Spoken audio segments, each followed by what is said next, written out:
जीवामृताची slurry टाकायची आहे. पटवून टाकून बरं ठीक आहे. सुरुवातीला आपल्याला जीवामृताची स्लरी टाकायची आहे. त्याच्यानंतर 5 लिटर गोमूत्र टाकायचं आहे. त्याच्यानंतर हे टाकायचं. व्हिडिओ काढ रे बुवा.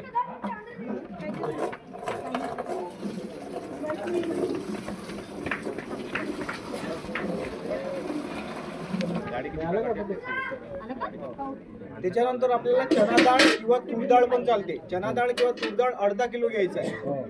म्हणजे सर्वप्रथम आपल्याला जीवामृताची स्लरी जे 10 किलो शेण घेतलेलं आहे ते टाकायचं आहे. त्याच्यानंतर 5 लिटर गोमूत्र टाकायचं आहे देशी गाईचं. त्याच्यानंतर आपल्याला बेसन टाकायचं आहे. त्याच्यानंतर गुळाचं पाणी टाकायचं आहे.